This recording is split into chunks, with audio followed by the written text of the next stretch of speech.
il y a ce moment universellement frustrant qu'on a vraiment tous vécu. On s'installe à son bureau devant un document crucial, genre la tâche complexe qui exige une attention totale. La fameuse tâche qu'on repousse depuis des jours. Ouais, voilà, exactement.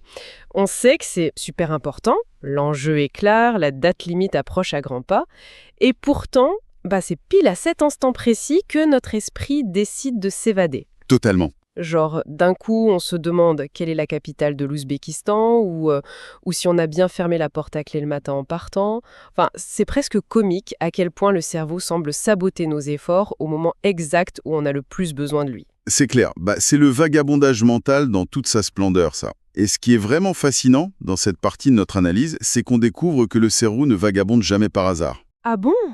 C'est pas juste un défaut d'attention? Pas du tout, non. Il y a une mécanique très précise derrière ces évasions, presque mathématique en fait. L'esprit a tendance à fuir face à des déclencheurs très très spécifiques. D'accord. Du genre quoi? Par exemple, quand on reçoit une forte dose de stress ou quand on évolue dans un environnement complètement chaotique. Mais il y a un autre déclencheur, de manière beaucoup plus surprenante, c'est quand la tâche ne sollicite pas suffisamment notre espace attentionnel. Attends, pause. C'est complètement contre-intuitif ça. L'esprit s'évade et refuse de se concentrer parce que la tâche n'est pas assez exigeante. Ouais, c'est exactement ça. J'aurais vraiment pensé le contraire, tu vois.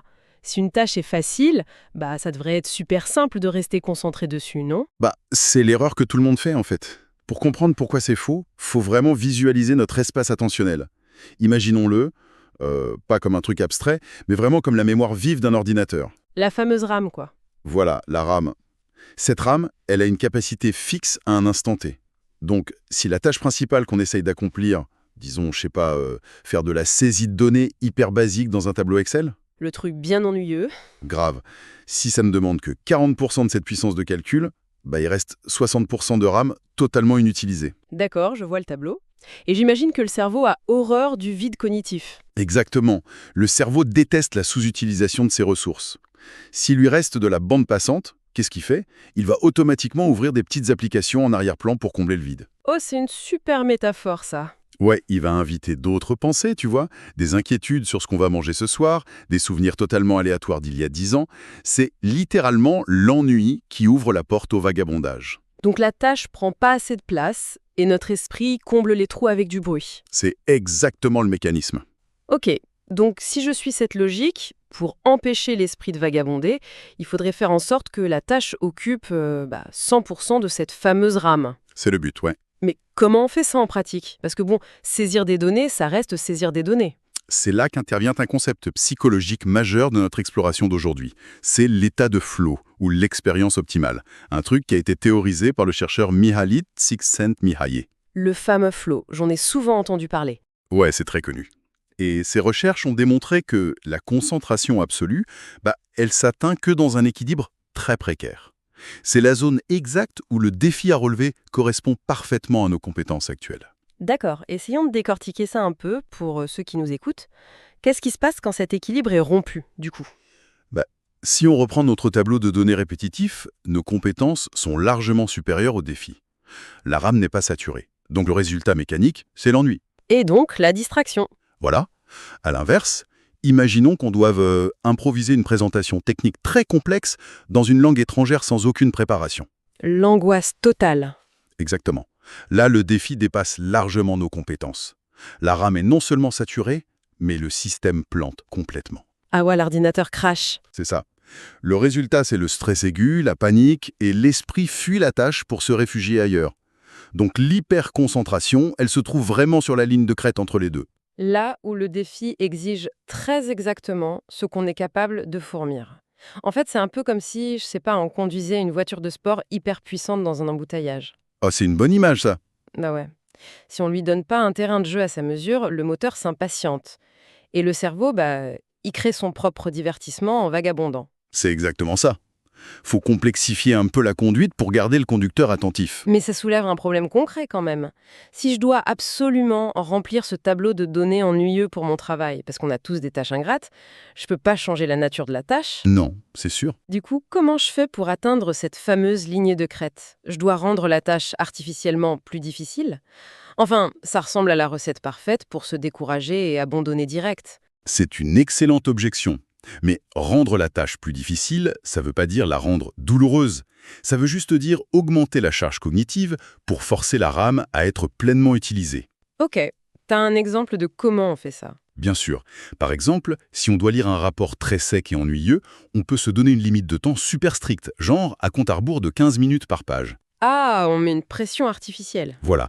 Ou alors, on peut s'imposer de surligner uniquement les verbes d'action, tu vois. L'objectif, c'est de créer des contraintes artificielles qui exigent une vigilance totale de notre part. Donc on augmente le défi. C'est ça. En augmentant le défi de cette manière, on force la tâche à occuper la totalité de l'espace attentionnel. Du coup, les applications en arrière-plan n'ont plus la puissance nécessaire pour s'ouvrir. C'est hyper brillant quand on y pense en termes de mécanique. On lutte plus contre la distraction à la force de la volonté, on la prive juste d'oxygène en saturant le système. Exactement, on coupe les vivres à la distraction. Mais bon, une fois qu'on a réussi à calibrer cette tâche, une fois qu'on est sur cette ligne de crête, comment on y reste? Ça, c'est la vraie question. Bah oui, parce que maintenir le cerveau à 100% de sa RAM, ça doit consommer une énergie folle. On peut pas juste faire tourner le moteur à plein régime indéfiniment sans qu'il surchauffe sinon. Non, et c'est précisément la limite du système. Pour maintenir cet état sans s'épuiser, il faut un entraînement neurologique spécifique. Et pour ça, l'analyse pointe vers une pratique qui souffre de beaucoup d'idées reçues. Je sens que tu vas me parler de méditation. Gagner, la méditation, ou plus spécifiquement, la pleine conscience. Je dois t'avouer que j'ai un peu de mal avec ça. Dès qu'on prononce le mot méditation, je sais pas pour toi, mais moi j'imagine instantanément une retraite silencieuse, de l'encens et une posture du lotus inconfortable. Le cliché classique. Totalement. Ça semble très, très éloigné de la productivité et de la concentration au bureau. C'est un cliché ténace, ouais, mais faut vraiment s'en débarrasser tout de suite. Oublions la dimension mystique ou spirituelle un instant. D'accord, on l'oublie. Du point de vue des neurosciences, la méditation n'est rien d'autre qu'une séance d'haltérophilie pour le cortex préfrontal. De la muscu pour le cerveau. C'est exactement ça. Regardons la mécanique de base d'une méditation centrée sur la respiration, par exemple. On s'assoit et on décide de fixer son attention sur un objet incroyablement simple, le flux de l'air qui entre et qui sort. Ce qui, selon ce qu'on vient de dire sur l'état de flow, est une tâche qui ne demande absolument aucune rame. Zéro rame, ouais. Donc le défi est quasi nul. Du coup, l'esprit va inévitablement s'ennuyer au bout de genre 3 secondes et commencer à penser à la liste de courses. Absolument. Et c'est là que réside le plus grand malentendu sur le sujet. La plupart des gens pensent que si leur esprit vagabonde pendant la méditation, c'est qu'ils échouent à méditer. Bah c'est ce qu'on se dit tous, on se dit qu'on n'y arrive pas. Ils pensent que le but est d'avoir l'esprit complètement vide. Mais c'est faux, l'esprit va s'égarer, c'est une certitude anatomique, tu peux pas lutter contre. Ok, donc si le but c'est pas de faire le vide, c'est quoi?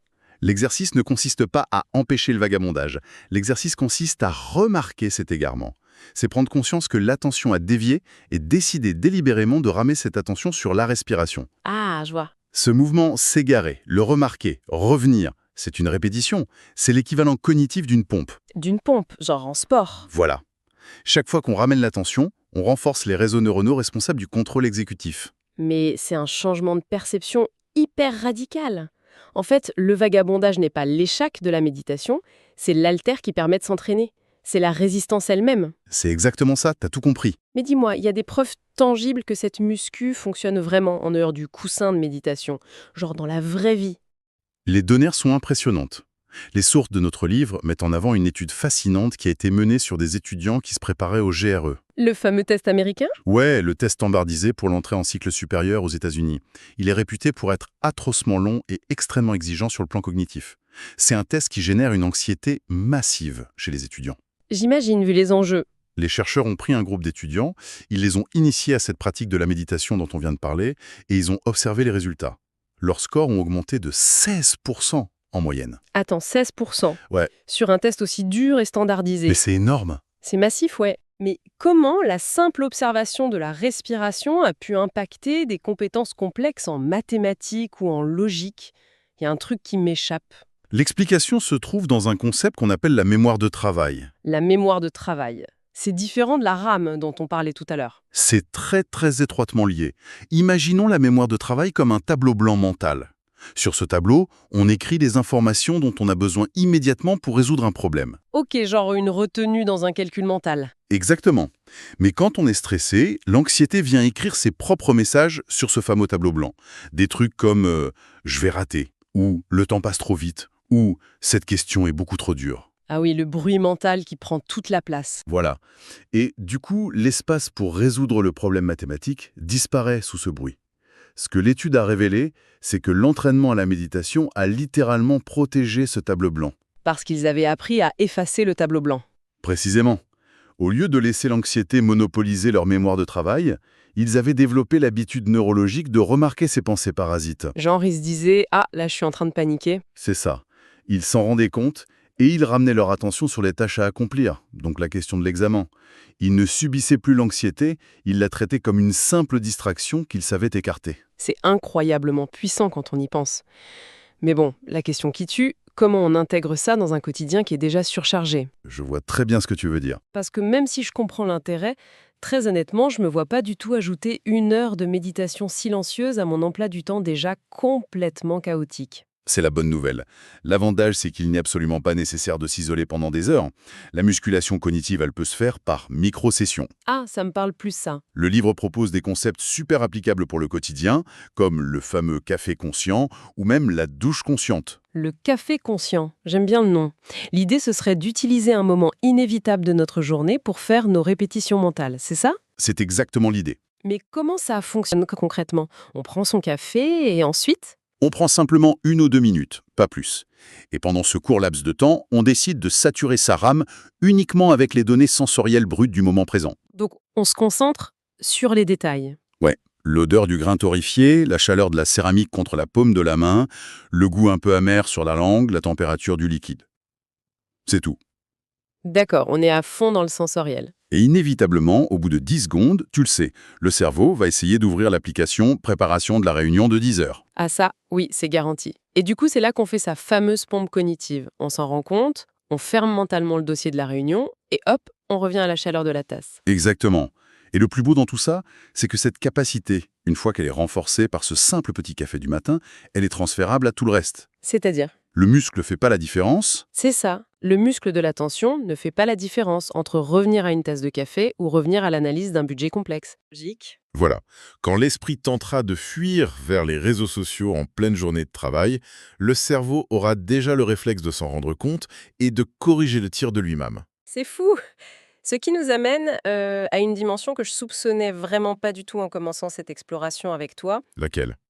Jusqu'ici, on a beaucoup parlé de productivité, d'examen, de rapports ennuyeux, mais cet entraînement de l'attention, il semble avoir un impact beaucoup plus profond, super loin des claviers et des bureaux. Ah, tu veux parler des relations humaines. Oui, qu'est-ce qui se passe quand on applique cette capacité d'hyperconcentration à notre sphère privée, à nos proches? C'est d'accord avec toi, c'est peut-être l'application la plus bouleversante de tout ça.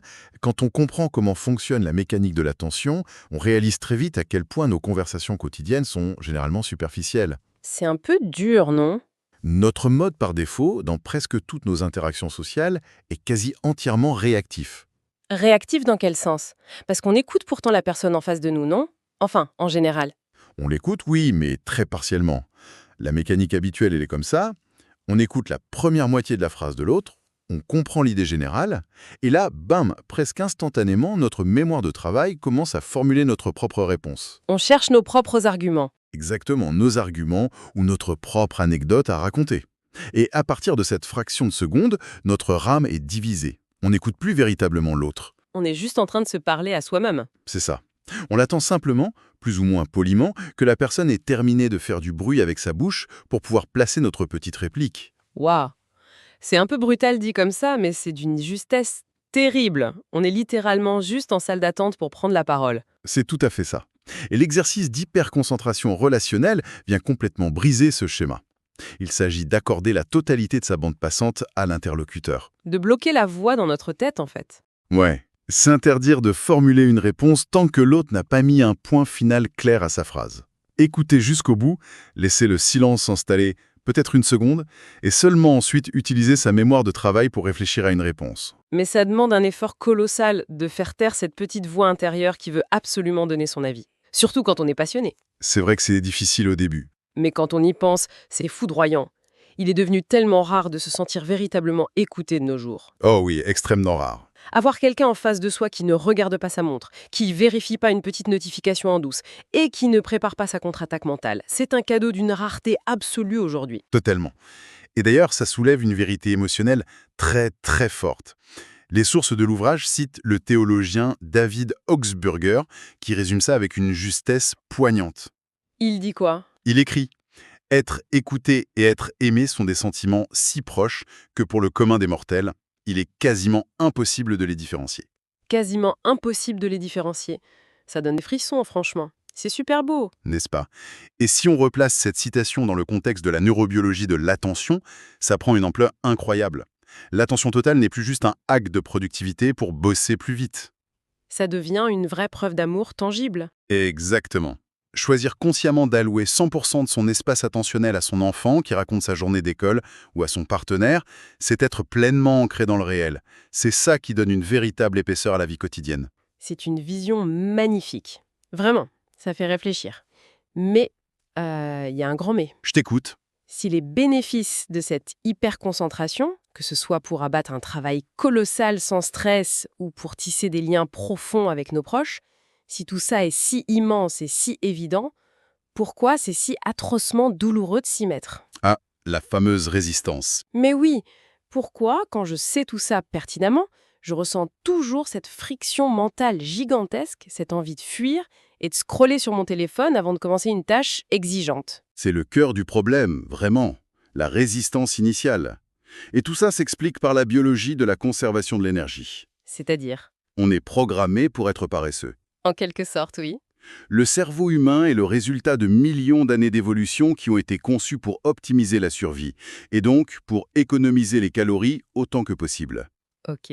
Or, l'hyperconcentration, ce fameux contrôle exécutif du cortex préfrontal dont on parle, c'est une activité extrêmement gourmande en énergie. Ça brûle du carburant? Énormément. À l'inverse, faire défiler des vidéos courtes sur un écran, ça déclenche des micro-décharges de dopamine avec un coût calorique presque nul. Le choix est vite fait pour le cerveau. Voilà. Le cerveau fait son petit calcul mental et face à l'effort anticipé de la concentration, il déclenche des signaux d'alarme. Ces signaux, on les ressent sous forme de procrastination et d'impatience. L'anticitation. C'est marrant, ça me fait penser exactement au sentiment qu'on a quand on se tient sur le bord d'une piscine d'eau glacée. Oh, excellente comparaison. Tu vois, on regarde l'eau, on grelotte déjà un peu, on imagine la sensation du froid, et là le cerveau hurle de retourner s'asseoir sur la chaise longue au soleil. Il crie « danger ». C'est ça. L'anticipation est terrifiante. Mais une fois qu'on saute vraiment, le choc thermique dure quoi? Quelques secondes. Le corps s'adapte, et très vite on nage et on se sent super bien. Et on regrette pas d'avoir sauté. Exactement. Le problème, c'est que l'anticipation sur le bord du bassin est bien pire que la baignade en elle-même. Du coup, comment on court-circuite cette anticipation? Comment on se force à sauter? Pour sauter dans l'eau, faut vraiment comprendre et pirater cette mécanique de la peur. Notre analyse met en lumière 4 stratégies bien précises pour ça. D'accord, dis-moi. L'une des plus efficaces d'abord, ça consiste à réduire drastiquement la limite de temps de l'effort anticipé. Le but, c'est de désarmer l'amygdale, la zone du cerveau qui est liée à la peur. Donc attends, si l'idée de plonger dans un rapport de 50 pages pendant 2 heures provoque un rejet total, en gros, on ment à son propre système d'alarme. Ce n'est pas vraiment un mensonge, c'est plus une négociation, tu vois. On abaisse la barre de l'exigence jusqu'à ce que la friction disparaisse. Genre, on se dit quoi? On se dit, je m'autorise à arrêter dans exactement 5 minutes. Juste 5 minutes? Ouais, l'anticipation de 5 petites minutes d'effort est si faible que le cerveau l'accepte sans déclencher de résistance massive. Et le génie de cette approche, c'est que la friction n'existe qu'avant le début de la tâche. Ah, une fois qu'on est dans l'eau, c'est bon. Voilà, une fois la ligne de départ franchie, on entre très souvent dans cet état de flow dont on parlait tout à l'heure. Et dans la majorité des cas, on continue bien au-delà des 5 minutes, parce que le coût énergétique de l'anticipation a tout simplement disparu. D'accord, je vois super bien comment contourner ce mur de l'anticipation, c'est malin. Mais il y a un autre mur, encore plus pernicieux, je trouve, sur lequel on bute hyper souvent. Ah oui, lequel? C'est la fameuse excuse du manque de temps. Tu sais, on se convainc qu'on n'a pas de bloc de temps assez grand dans notre journée pour justifier l'effort à se concentrer ou pour faire notre pratique de pleine conscience. Ah, le classique « j'ai pas le temps ». C'est un biais cognitif très très courant pour justifier l'évitement. C'est juste une excuse, du coup. C'est une illusion complète qu'il faut confronter par l'observation froide de nos propres comportements. C'est vraiment une question d'allocation d'énergie, pas de temps. Oui, parce que quand on y pense, le temps, on le trouve pour d'autres trucs. Exactement. Si on scrute nos journées honnêtement, on découvre souvent qu'on passe 45 minutes fragmentées à vérifier des notifications ou qu'on enchaîne 3 épisodes d'une série le soir par pur épuisement décisionnel. Oui, on s'affale sur le canapé et on scrolle pendant 1 heure. Matériellement, le temps existe. Il est là. Prendre conscience que le manque de temps est en réalité un masque pour cacher notre résistance à l'effort, ça redonne le pouvoir d'agir. C'est très inconfortable pour l'ego de l'admettre, mais c'est libérateur. C'est sûr que ça pique un peu l'ego. Ce qui nous amène logiquement à la troisième stratégie, la régularité. J'imagine que plus on s'expose à cette eau froide, moins l'anticipation est douloureuse. Tout à fait. C'est le principe même de la plasticité cérébrale. Intégrer une pratique quotidienne, même modeste, modifie la base de notre résistance. Ça devient une habitude, quoi. C'est ça. En transformant la concentration intense en un rituel régulier, on abaisse le seuil de déclenchement de la friction. Le cerveau cartographie cette activité, il sait que le choc initial est gérable et donc l'appréhension diminue. C'est vraiment le passage de l'acte isolé à l'habitude neuronale. Mais là, faut faire attention à un piège, non? Parce que si on pousse cette logique à l'extrême, on pourrait se forcer à se concentrer en permanence, en se disant que toute résistance qu'on ressent n'est qu'un manque de volonté de notre part. Ah oui, et ça c'est dangereux. Bah oui, parce que le cerveau a des limites biologiques réelles. On n'est pas des robots. C'est une nuance fondamentale et c'est notre quatrième point clé. Il est crucial de faire la distinction entre la friction psychologique du démarrage, dont on vient de parler, et l'épuisement cognitif bien réel. Comment on fait la différence? La tension est une ressource qui s'épuise. Parfois, la résistance massive que l'on ressent n'est pas de la procrastination ou de la flemme. C'est le signal d'alarme totalement légitime d'un système nerveux central qui est vidé de ses réserves de glucose et de neurotransmetteurs. On est juste cramé, en fait. Voilà. Et quand c'est le cas, la seule stratégie valable n'est surtout pas de forcer avec un compte à rebours de 5 minutes. C'est d'accepter de relâcher totalement la tension. Laisser l'esprit vagabonder intentionnellement est indispensable pour recharger la rame. Prendre une vraie pause, quoi. Et c'est peut-être la synthèse la plus importante de tout ce mécanisme, finalement. L'hyperconcentration ne consiste pas du tout à se transformer en une machine capable de traiter de l'information à plein régime, 12 heures par jour sans interruption. Loin de là, oui.